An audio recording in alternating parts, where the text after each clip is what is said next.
السلام علیکم ورحمۃ اللہ وبرکاتہ۔ الحمد للہ رب العالمین والصلاة والسلام علی رسولہ محمد وعلی آلہ واصحابہ اجمعین، اما بعد۔ سورۃ النساء کی آیت نمبر 148 سے انشاءاللہ آج ہم شروع کریں گے، اور چھٹا پارہ اس سے آغاز ہوتا ہے اس کا۔ اعوذ باللہ من الشیطان الرجیم، بسم اللہ الرحمن الرحیم۔ لا يحب اللہ الجہر بالسوء من القول الا من ظلم وکان اللہ سمیعا علیما۔ اللہ بری بات کے ساتھ آواز بلند کرنے کو پسند نہیں کرتا مگر جس پر ظلم کیا گیا ہو، اور اللہ خوب سننے والا، خوب جاننے والا ہے۔ بری آواز سے مراد اونچی آواز ہو، گالیاں ہوں اور بدسلوکی ہو، یعنی غصہ ہو، اور غصے کی وجہ سے انسان جو بک بک کرتا ہے، ان تمام چیزوں کو اللہ فرماتے ہیں میں بالکل پسند نہیں کرتا۔ ہاں، من ظلم، جو مظلوم ہو اس کی بری آواز ہو، اس کی گالیاں ہوں، اس کی بد دعائیں ہوں، وہ میں ضرور سنتا ہوں۔ یہ قرآن مجید کی اس آیت میں سمجھایا گیا ہے، اور فرمایا وَكَانَ اللَّهُ سَمِيعًا عَلِيمًا، اور اللہ خوب سننے والا اور خوب جاننے والا ہے۔ مظلوم کون ہے؟ ہم سب جانتے ہیں کہ کبھی ہم پر ظلم کیا جائے، معمولی سا بھی، ہم اپسیٹ ہوتے ہیں، ہم ناراض ہوتے ہیں، ہمیں دکھ ہوتا ہے، اور پھر کچھ کر نہیں سکتے۔ تو مظلوم کی بھی یہی حالت ہوتی ہے کہ اس پر کوئی ظلم اگر کرتا ہے تو وہ بیچارہ کچھ نہیں کر سکتا، بے بس ہوتا ہے۔ اس کے پاس سوائے اس کے اور کوئی ہتھیار نہیں ہے کہ وہ رب کے حضور ہاتھ اٹھائے اور اللہ سے شکایت کرے اور ظالم کے خلاف وہ بد دعا کرے۔ تو یہاں پر اس آیت میں یہ بات بھی سمجھائی گئی کہ مظلوم کو ظلم کے اظہار کی اجازت اللہ تعالیٰ دے رہا ہے۔ دوسری بات یہ پتہ چلتی ہے کہ مظلوم کے لیے ظالم کے خلاف بد دعا کا اظہار کرنا بھی جائز ہے۔ ایک قول یہ بھی ہے کہ مظلوم اپنے اوپر کیے گئے ظلم کا ذکر کر سکتا ہے کہ فلاں نے مجھ پر یہ زیادتی کی، فلاں نے مجھ پر یہ ظلم کیا، فلاں نے میرا مال لوٹا، فلاں نے مجھے دھوکہ دیا، فلاں نے یہ کیا، فلاں میری رقم کھا گیا۔ تو یہ سب چیزیں مظلوم کے حق میں جاتی ہیں، تو اس کو اس کی اجازت دی گئی ہے۔ علماء نے اس کا معنی ایک یہ بھی کیا ہے کہ اگر ظلم کی صورت میں کسی نے اس کو برا بھلا کہا ہو تو وہ اس کو ویسے ہی جواب دے سکتا ہے۔ تو کیوں اس کو اجازت دی گئی ہے؟ اس میں حکمت کیا ہے؟ وجہ یہ ہے کہ ایک تو اس کو غصہ ہے، اللہ یہ چاہتا ہے کہ وہ اپنا غصہ بھی ٹھنڈا کر لے، اور تاکہ وہ بھی تلوار کی طرح یا ہاتھ سے دبوچنے کی طرف چھلانگ نہ لگائے، غصہ ٹھنڈا کر لے۔ جو حقدار ہے اس کو بات کرنے کی شریعت اجازت بھی دیتی ہے۔ حق بولتا ہے، مظلوم ہو نا اور سچ ہو اس کے پاس تو وہ بولتا ہے۔ لیکن جو ظالم ہوتے ہیں نا، وہ جھوٹا الزام لگاتے ہیں مگر ان کے پاس کوئی پروف نہیں ہوتے، وہ صرف ظلم کرنا جانتے ہیں، حسد کی وجہ سے، بغض کی وجہ سے، یا دوسرے کو آگے بڑھتا دیکھ کے اس کی ٹانگ کھینچنے کی وجہ سے اس کو مظلوم بنا دیتے ہیں۔ تو اللہ فرماتے ہیں ان تبدوا خیرا او تخفوه او تعفو عن سوء، اگر تم کوئی نیکی ظاہر کرو یا اسے چھپاؤ یا کسی برائی سے درگزر کرو تو بے شک اللہ بہت معاف کرنے والا، بہت قدرت والا ہے۔ تو ظلم کرنے والے سے درگزر کرنا بھی اللہ سکھاتے ہیں۔ سیدنا علی رضی اللہ تعالیٰ عنہ کا ایک قول ہے، فرمایا کرتے تھے کہ ہم نے رسول اللہ صلی اللہ علیہ وسلم کی تلوار کے دستے میں یہ لکھا ہوا پایا، کیا؟ اعف عمن ظلمک، جو تم پر ظلم کرے اس سے درگزر کرو۔ تو یہ بھی درگزر کرنا بڑے دل کی بات ہے۔ جو درگزر نہیں کرتا اس سے بھی پھر درگزر نہیں کیا جاتا۔ من لا یرحم لا یرحم ولا یغفر من لا یغفر ولا یعفى عمن لم یعفو ولا یتاب علی من لا یتوب ولا یوقع من لا یتوقع۔ سیدنا عمر رضی اللہ تعالیٰ عنہ کا قول ہے کہ جو شخص رحم نہیں کرتا اس پر بھی رحم نہیں کیا جاتا، جو معاف نہیں کرتا اسے بھی معافی نہیں مل سکتی، جو درگزر نہیں کرتا اس سے بھی درگزر نہیں کیا جاتا، اور جو توبہ قبول نہیں کرتا اس کی بھی توبہ قبول نہیں کی جاتی، اور جو خود گناہ سے نہیں بچتا اسے بچایا بھی نہیں جا سکتا۔ کون بچائے اس کو؟ وہ تو خود ہمت کرے گا تو بچے گا نا۔ ان الذین یکفرون باللہ ورسلہ، بے شک وہ لوگ جو اللہ اور اس کے رسولوں کا انکار کرتے ہیں اور چاہتے ہیں کہ اللہ اور اس کے رسولوں کے درمیان تفریق کریں، اور کہتے ہیں کہ ہم کچھ کو مانتے ہیں اور کچھ کا ہم انکار کرتے ہیں، اور وہ چاہتے ہیں کہ اس کے درمیان کا کوئی راستہ بنا لیں۔ قابل غور بات ہے آج کے دور میں، آج ہم نے اللہ اور اس کے رسول کے درمیان ذرا تفریق کر رکھی ہے کہ اللہ کی کتاب کو تو ہم مانیں گے، مگر رسول اللہ صلی اللہ علیہ وسلم کا نام لیں گے بڑی عقیدت سے، مگر آپ کی سیرت ہو، آپ کی عادات اور اخلاق ہوں، آپ کی تعلیم ہو، اس کو ہم وہ مقام نہیں دیتے جو اللہ تعالیٰ نے دیا ہے رسول کی اس تعلیم کو، جبکہ وہ بھیجے اس لیے گئے تھے کہ یعلمہم الکتاب والحکمہ، کہ وہ آ کے لوگوں کو کتاب کی تعلیم دیں اور حکمت کی تعلیم دیں۔ مگر آج یہ فرق کیا جا رہا ہے۔ آج یہ بات تو بڑی عام ہے، جی قرآن سیکھو، قرآن پڑھاؤ، قرآن پڑھو، مگر قرآن کو کون سکھائے گا، کون پڑھائے گا؟ صرف کیا قرآن کی قرأت ہم نے کرنی ہے، یا قرآن مجید کو سمجھنا بھی ہے؟ اور سمجھنے کے لیے یہی طریقہ ہے جیسے ام المومنین سیدہ عائشہ رضی اللہ تعالی عنہا نے فرمایا تھا کہ کان خلقہ القرآن، نبی علیہ الصلاۃ والتسلیم قرآن مجید کی چلتی پھرتی ایک تصویر تھے۔ بس سیرت پڑھ لو، وہ اخلاق جو اسلام کے ہو سکتے ہیں، چاہے وہ عقائد کے ہوں، چاہے وہ معاملات کے ہوں، چاہے وہ احکام ہوں، وہ رسول اللہ صلی اللہ علیہ وسلم کی زندگی میں آپ کو سب کچھ نظر آ جائے گا۔ آج اس کی تفریق کی جا رہی، کہتے ہیں نہیں، رسول کو ایک طرف کرو، قرآن کو ہم خود پڑھیں گے، خود سمجھائیں گے، خود سمجھیں گے۔ اور بھئی اس طرح قرآن سمجھ نہیں آتا جب تک کہ جس پر اترا ہے اور جس نے اس کو سمجھا ہے اور جس نے اس پر عمل کیا ہے اور جس نے اس کے مطابق کہا ہے، ہم اس کو نہ سمجھیں۔ بڑی عجیب بات ہے کہ جس پر قرآن اترا ہے ہم اس کو تو ایک طرف کر دیں اور خود اس جگہ بیٹھ جائیں۔ یہ کیا چیز ہے؟ یہ تو وہی ہے وَيَقُولُونَ نُؤْمِنُ بِبَعْضٍ وَنَكْفُرُ بِبَعْضٍ، ہم کچھ کو تو مانتے ہیں اور کچھ کا ہم انکار کرتے ہیں۔ یہ کچھ کو ماننا کیا ہے؟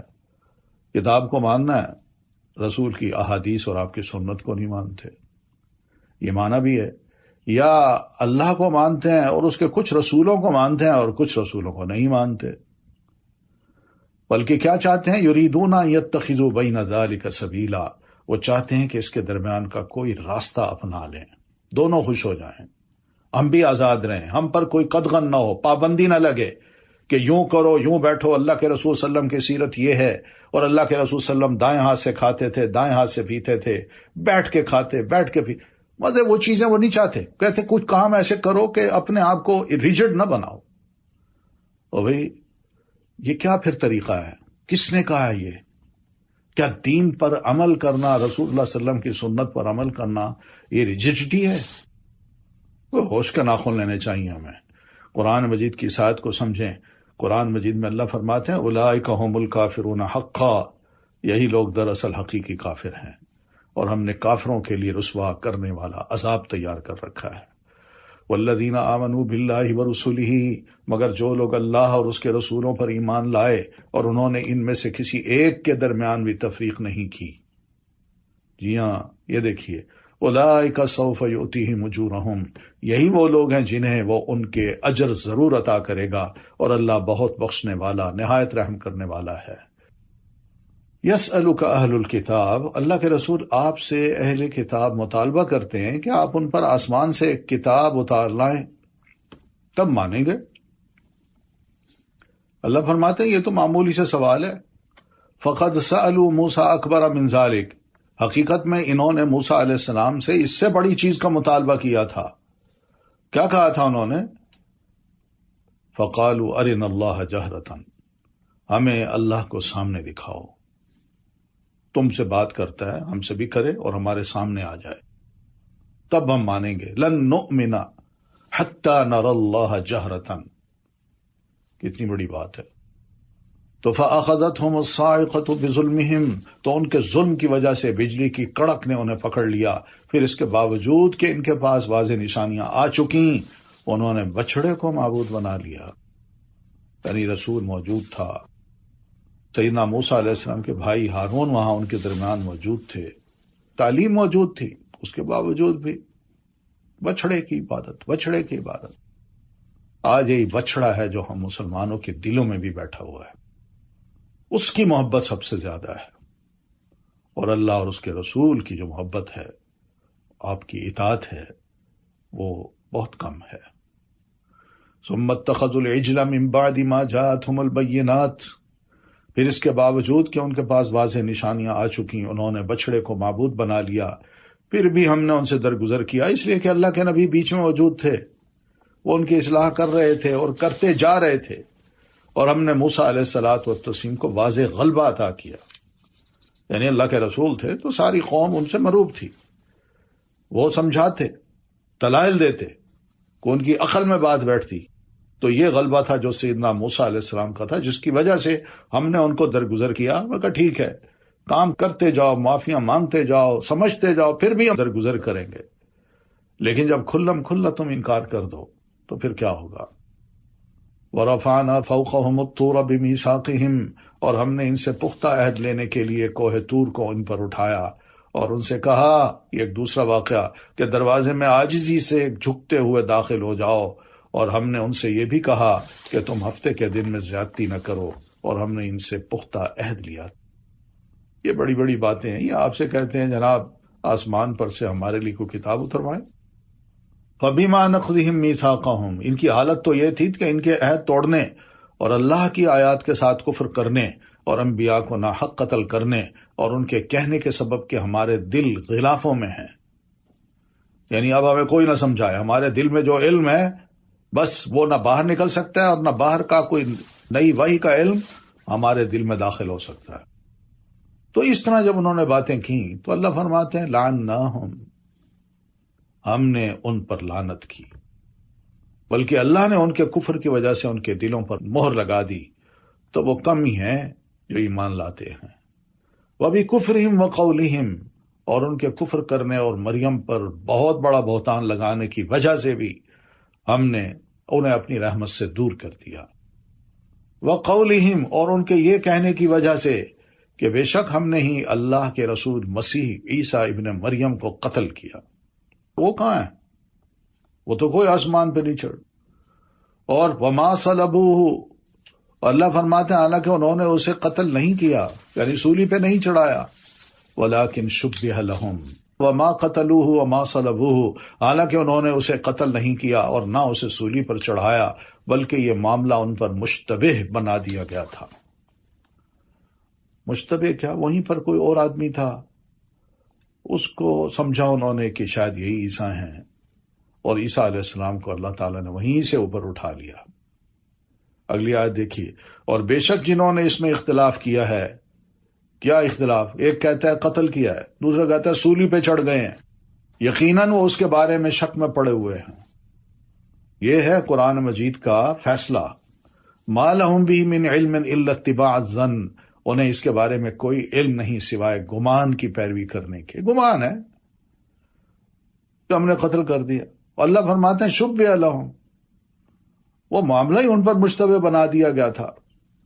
تو میں کہتا ہوں، اللہ فرماتے ہیں وما قتلوہ وما صلبوہ، نہ ان کو انہوں نے قتل کیا نہ سولی پہ چڑھایا. تو دونوں کی بات غلط ہو گئی. تو اللہ پھر زور دے کے فرماتے ہیں وما قتلوہ یقینا، اور انہوں نے حضرت عیسیٰ علیہ السلام کو یقین کیجئے یقینی طور پر قتل نہیں کیا. سولی پہ چڑھانا یہ بھی قتل ہے، قتل کرنا یہ بھی قتل ہے. تو دونوں کے لیے ایک لفظ استعمال کر لیا. کیا ہوا پھر؟ بل رفعہ اللہ الیہ، یہاں بھی دیکھیے رفع الیہ، بلکہ اللہ نے اسے اپنی طرف اٹھا لیا. وکان اللہ عزیزا حکیما، اور اللہ بہت زبردست خوب حکمت والا ہے. اب یہ ہے جناب عیسیٰ علیہ السلام کا عقیدہ جو ہم مسلمانوں میں ہے کہ اللہ تعالیٰ نے ان کو آسمان کی طرف اٹھا لیا، اب وہ اوپر ہیں، حیات ہیں. اور نبی علیہ السلام کے ارشاد کے مطابق یہ بھی ایک وحی ہے کہ قرب قیامت میں وہ انشاءاللہ نازل ہوں گے، اور جب تشریف لائیں گے تو ان کو غلبہ اللہ تعالیٰ اس طرح عطا کرے گا کہ صلیب کی عبادت بھی ختم ہو جائے گی، سور کا کھانا پینا بھی ختم ہو جائے گا، اور لوگ حضرت عیسیٰ علیہ الصلوۃ والتسلیم کو اب اللہ کا رسول تسلیم کریں گے، مسیح موعود، کہ وہ مسیح آ گیا جس کا وعدہ نبی علیہ الصلوۃ والتسلیم نے اپنی گفتگو میں اور اپنے ارشادات میں کیا تھا۔ تو یہ ہے اصل عقیدہ، کوئی فوت نہیں ہوئے، کوئی قتل نہیں ہوئے، کوئی صلیب پہ نہیں چڑھے، اور نہ ہی ان کے کشمیر میں قبر ہے۔ بھئی رہنے والے بیت المقدس کے، وہ ادھر کیسے آ گئے؟ وَكَانَ اللَّهُ عَزِيزًا حَكِيمًا، اور اللہ بہت زبردست خوب حکمت والا ہے۔ تو عزیز کا ایک مطلب یہ بھی ہے کہ اس پر یہ حق بنتا ہے کہ وہ اپنے دوستوں کو بھی عزت دے۔ جو اللہ کے دوست ہیں ان کو پھر اللہ عزت بھی دیتا ہے۔ وَإِن مِّنْ أَهْلِ الْكِتَابِ، اور اہل کتاب میں سے کوئی بھی ایسا نہیں جو اپنی موت سے قبل اس پر ضرور ایمان نہ لائے گا، اور قیامت کے دن وہ ان پر گواہ ہوگا۔ یہ لَيُؤْمِنَنَّ بِهِ قَبْلَ مَوْتِهِ، اس کے دو معنی کیے گئے ہیں۔ ایک تو معنی یہ کہ کوئی اہل کتاب جو حضرت عیسیٰ علیہ السلام کو اللہ کا بیٹا سمجھتے ہیں اور یہ سمجھتے ہیں کہ وہ اب ہمارے لیے صلیب پہ چڑھ گئے، اب ہمارے گناہ معاف ہیں، تو قبل موتی، اپنی موت سے پہلے اس کو یقین ہو جاتا ہے کیا کہ حضرت عیسیٰ علیہ السلام واقعی اللہ کے بیٹے نہیں تھے، وہ اللہ کے رسول تھے۔ ایک معنی یہ ہے۔ تو ایک معنی، اہل کتاب میں سے کوئی بھی ایسا نہیں جو اپنی موت سے قبل اس پر یعنی عیسیٰ علیہ السلام پر ضرور ایمان نہ لائے، لیکن اس وقت ایمان لانا کوئی فائدہ نہیں دے گا۔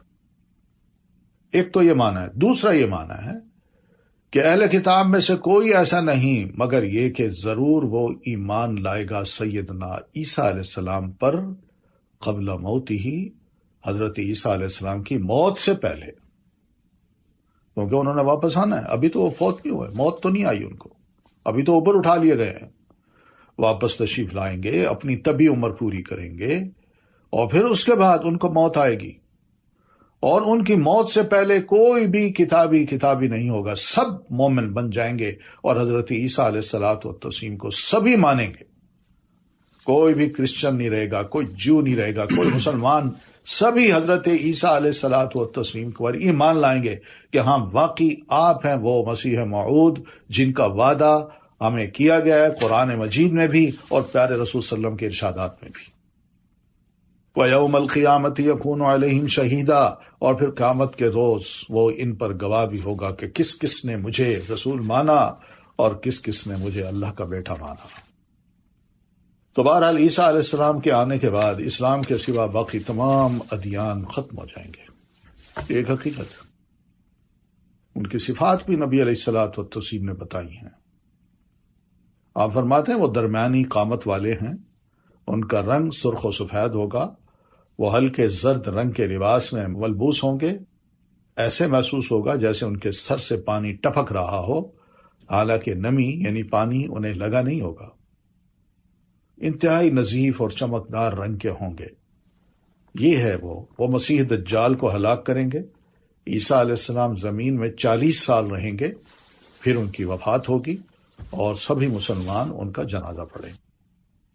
فَبِظُلْمٍ مِّنَ الَّذِينَ هَادُوا، پھر جو یہودی بن گئے ان کے ظلم کی وجہ سے اور اکثر لوگوں کو اللہ کے راستے سے روکنے کی وجہ سے ہم نے ان پر حلال کی گئی پاکیزہ چیزیں حرام کر دی۔ وَأَخْذِهِمُ الرِّبَا، اور ان کے سود لینے کی وجہ سے، یہ دیکھیے اخذ کا مطلب ہے سود لینا، ٹھیک ہے، سود لیا جاتا ہے، اس میں یہ مطلب نہیں ہے کہ سود دینا حرام ہے یا سود لینا حرام ہے، اخذہم لینا بھی حرام ہے، وقد نہوا عنہ، جبکہ وہ لازماً اس سے روکے گئے تھے، اور ان کے لوگوں کے مال باطل طریقے سے کھانے کی وجہ سے بھی، اور ان میں سے جو انکار کرنے والے ہیں ان کے لیے ہم نے دردناک عذاب تیار کر رکھا ہے۔ لیکن الراسخون فی العلم منہم، لیکن ان میں سے جو لوگ علم میں راسخ ہیں اور جو مومن ہیں وہ اس پر ایمان لاتے ہیں جو آپ کی طرف نازل کیا گیا اور جو آپ سے پہلے نازل کیا گیا، اور جو نماز قائم کرنے والے ہیں اور زکوٰۃ ادا کرنے والے ہیں اور اللہ اور یوم آخرت پر ایمان رکھنے والے ہیں، یہی وہ لوگ ہیں جنہیں ہم ضرور اجر عظیم عطا کریں گے۔ یہاں راسخ فی العلم کی بات کی ہے۔ اللہ کے لیے عاجزی کرنے والے اور اللہ کی رضا کو طلب کرنے میں انتہائی منکسر یہ صاحب علم لوگ ہوتے ہیں۔ وہ اپنے سے اوپر والے لوگوں پر بڑائی کا اظہار نہیں کرتے اور اپنے سے کم درجہ لوگوں کو حقیر بھی نہیں جانتے۔ علماء یہ بھی کہتے ہیں کہ راسخ فی العلم وہ شخص ہوتا ہے جس میں 4 چیزیں پائی جاتی ہیں۔ اس کے اور اللہ کے درمیان تقوی پایا جاتا ہے، اس کے اور مخلوقات کے درمیان عاجزی اور انکساری پائی جاتی ہے، اس کے اور دنیا کے درمیان بے رغبتی پائی جاتی ہے، اور اس کے اور اس کے نفس کے درمیان مجاہدہ پایا جاتا ہے۔ یہ ہوتا ہے راسخ فی العلم۔ جو علم ہے اس میں ایسا رسوخ ہو جاتا ہے۔ انا اوحینا الیک، بے شک ہم نے آپ کی طرف وحی کی، جس طرح ہم نے نوح اور ان کے بعد دیگر انبیاء کرام پر وحی کی، اور ہم نے ابراہیم، اسماعیل، اسحاق، یعقوب اور اولاد یعقوب، عیسیٰ، ایوب، یونس، ہارون اور سلیمان کی طرف وحی کی، اور ہم نے داؤد کو زبور عطا کی۔ یہ وحی کی اور زبور عطا کی کیا ہے؟ یعنی اکثر انبیاء کا ذکر دیکھیے، انہیں کتاب اللہ نے عطا نہیں کی تھی، کتاب کے بغیر وحی کی گئی، اور جو وحی کی گئی اس پر ایمان لانے پر ہی قوم کی نجات یا عذاب کا انحصار تھا۔ تو یہ دیکھ لیجئے، تو کتاب کے بغیر بھی جو وحی ہوتی ہے وہ بھی وحی ہوتی ہے۔ یہی تو چیز ہے جو پیارے نبی صلی اللہ علیہ وسلم نے فرمائی ہے کہ انما اوتیت القرآن ومثلہ معہ۔ لوگوں غور سے سن لینا، اللہ تعالیٰ نے جس طرح مجھے قرآن عطا کیا ہے، اس جیسی اس کے ساتھ اور چیز بھی عطا کی ہے، اور وہ وہی ہے۔ یہ نہیں ہو سکتا کہ قرآن آپ پر نازل ہو اور اس کی تبیین، اس کی وضاحت وہ آپ پر نازل نہ ہو۔ علماء کا، تابعین کرام کا ارشاد ہے، وہ یہی کہتے ہیں کہ جس طرح قرآن کریم آپ پر نازل ہوتا تھا، اسی طرح جبریل امین سنت کو لے کر بھی نازل ہوتے تھے اور آپ کو سمجھا جاتے تھے کہ اللہ کے رسول اس آیت کا یہ مطلب ہے، نماز قائم کرنی ہے تو نماز کے اوقات کیا ہوں گے، وہ یہ ہوں گے۔ ہم سب مانتے ہیں، موطا امام مالک میں اور حدیث کی دیگر کتابوں میں یہ سب موجود ہے۔ اور ہم نے داؤد کو زبور عطا کی، ورسلاً، اور اس سے پہلے ہم نے کئی رسولوں کا آپ پر ذکر کیا، اور کتنے ہی رسول ہیں جن کا ہم نے آپ پر ذکر ہی نہیں کیا۔ اور اللہ نے موسیٰ علیہ السلام سے کلام کیا جیسے کلام کیا جاتا ہے۔ تو یہاں تو جو چند رسول تھے اور ان کے واقعات تھے جو آئندہ قیامت تک آنے والی انسانیت کے لیے مفید ہو سکتے تھے، وہ اللہ تعالیٰ نے بیان کر دیے بس۔ اور ساتھ یہ فرما دیا بہت سے رسول ہیں، ان کی قوموں کا ہم نے ذکر ہی نہیں کیا۔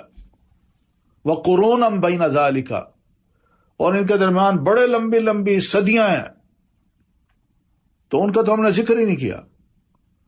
تو یہ اس کا مطلب یہی ہے کہ ہم جو ایک اندازہ لگاتے ہیں نا کہ ابراہیم علیہ السلام 4000 سال پہلے تشریف لائے اور آدم علیہ السلام 2000 سال پہلے تشریف لائے تھے، تو 6000 7000 8000 دنیا کی عمر ہے، ایسا مسئلہ نہیں ہے، یہ ہمارے اندازے ہیں۔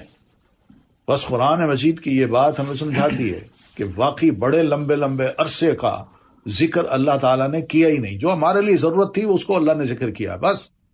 رسلا مبشرین و منذرین، یہ رسول خوشخبری دینے والے اور ڈرانے والے تھے تاکہ رسولوں کے بعد لوگوں کے لیے اللہ پر کوئی حجت باقی نہ رہے، اور اللہ بہت زبردست خوب حکمت والا ہے۔